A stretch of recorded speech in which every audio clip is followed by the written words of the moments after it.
Have you been wondering how far do your golf clubs actually go, or you're confused on how to figure out on how far each club to hit? Like, how do you figure that out? Well, I am Coach Cheyenne, and a lot of you have watched my first video on how to practice with purpose at a driving range, which is where we are. 136,000 of you watched that video, but I think some of you forgot to click the subscribe button. So before we even start, let's make sure you click the subscribe button so I can make tons of videos for you and help you out. I'm also holding a device here, which is called Rapsodo. It's a launch monitor. It kind of guides and shows you with a lot of facts and figures, if you're into that kind of stuff, on how far your golf ball goes, on how high it goes, etc., etc.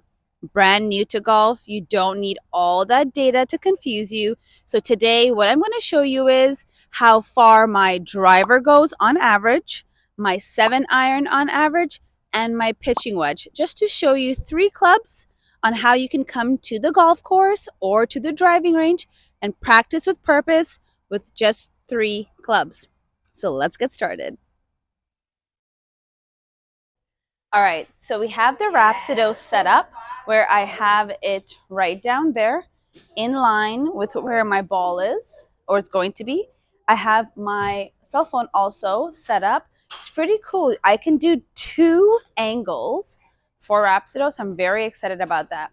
Because you've watched my first video on practice with purpose, you know that you don't dump your whole bucket of golf balls in the tray. You do 4 or 6 at a time with the club that you want to hit. So because today I'm going to show you pitching wedge, 7-iron, and driver, I've grabbed my 4 balls. I have my pitching wedge. I've already done my warm-up, which you would have known from the first practice with purpose. So make sure at the end of this video, if you haven't seen that one, make sure right over here you click and you watch the practice with purpose part 1. So I've already done that. I've done my warm-up, but you know I always like to make sure that I hit the ground a couple of times just to make sure that I know that I have to hit the ground. All right, I'm ready. Let me make sure it's saying it's on sleep mode. Let's wake it up. Beautiful.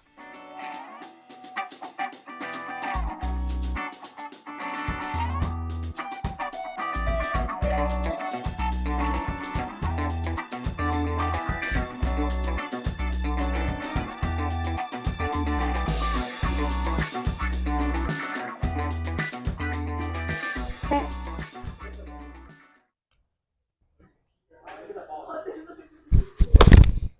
That felt nice.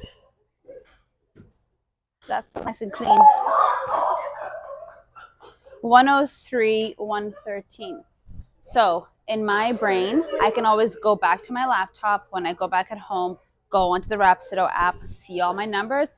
But I know myself, my pitching wedge is pretty good, anywhere between 94, 95 yards. Let's just say 90 to about 100, 105 yards. That's the range I would give myself to be conservative. Okay, so that is my pitching wedge. Let's do this exact same thing, 7-iron. I'm gonna change nothing besides grab my 7-iron, grab 4 golf balls, go into my Rapsodo setting, and just make sure I switch my club from pitching wedge to 7-iron. Beautiful. Okay, here goes 4 more. So I'm just gonna quickly hit the ground to make sure I know what that feels like. And see how I always start in front of the tee? So I just know that is my middle.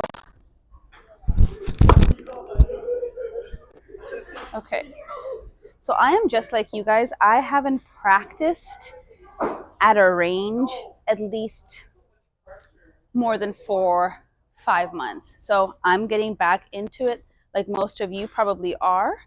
So we are all going to hit great shots and all going to hit not so great shots.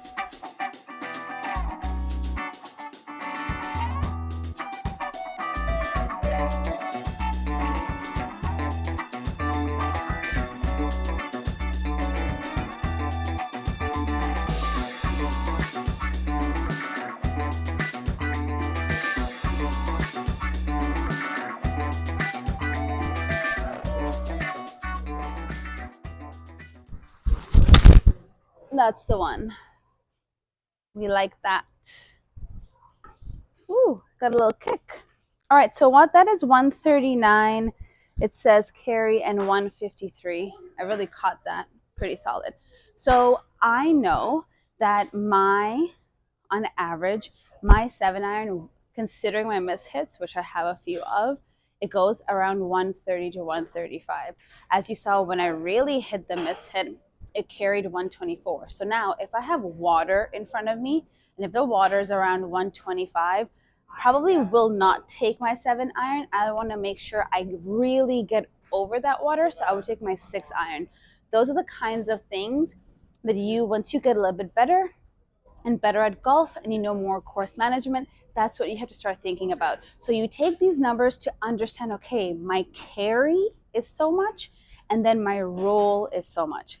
Couple of things to take into consideration. We are at a driving range, right? We are also playing with driving range golf balls, which are not the best golf balls. Most of them have been beaten up. So these ones, I mean, they're not horrible, but they've been beaten up a bit. So you have to take that into consideration.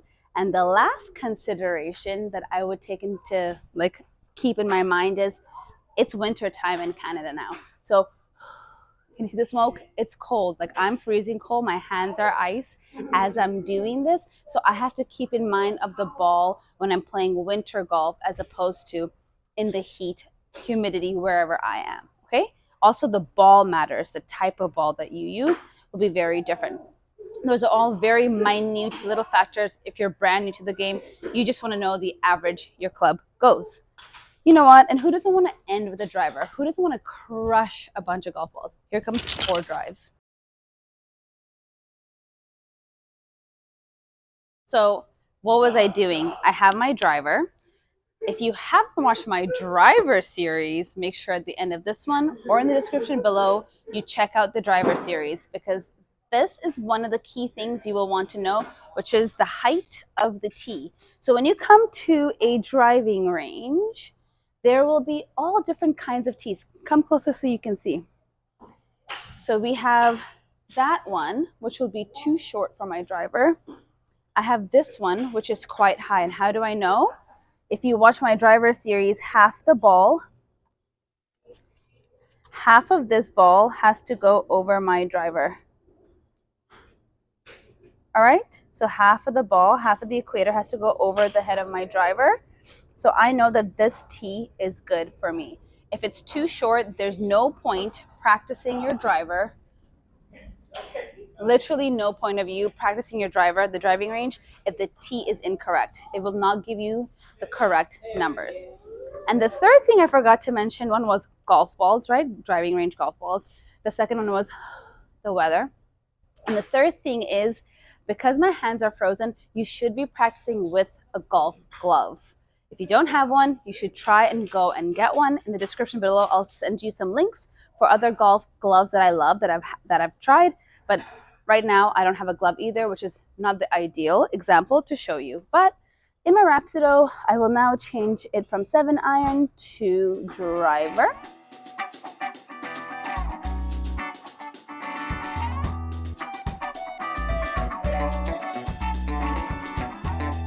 I haven't told you, but my out of bounds is left of that 100 marker. That would be not the fairway. So left of that 100 marker would be out of bounds. And my other out of bounds would be in between the flag and the 150. I'm sure you guys can't see it, but essentially in line with the 125 on an angle. Those are my 2 out of bounces. I'm going to aim towards the right hand side of the 75. Flare, big stance, right shoulder down, waggle, breathe, slow backswing. Oh, is it in the fairway? So 177, 198. All right, those are my 4 drives. So I'll go back to my computer. I'll see the disbursement, but I usually know if there's no water or no hazard in between 180 to 200 yards, I will always take my driver out. And I just love to grip it and rip it. Sometimes I even just choke down if I want to hit it a little shorter. So you just have to get acclimated and familiar with how far your driver and your clubs go. So I hope this video helps you. This is how I would calculate yardage if you're brand new to golf and you have no idea how far your clubs go. Try a few clubs in your bag. You don't need to go through all of them. If you know what your pitching wedge and your 7-iron on average are doing, then you can fill in the gaps for the rest of your irons. Your driver is going to go different. So are your woods and your hybrids. So that's a whole separate story. But just to start, just do a pitching wedge and a 7-iron. I hope this video helped you. If it did, make sure you give it a like. And if by now you still haven't subscribed, make sure you go and you do that. And if you haven't had the chance to watch part 1 of the Practice with Purpose, click right here. Make sure you go and watch that. And if there's anything else you have questions or feedback or want to see more of in golf and videos for me to make for you, leave them in the comments below. As always, I really appreciate you. Thank you so much for watching, and we'll see you next time.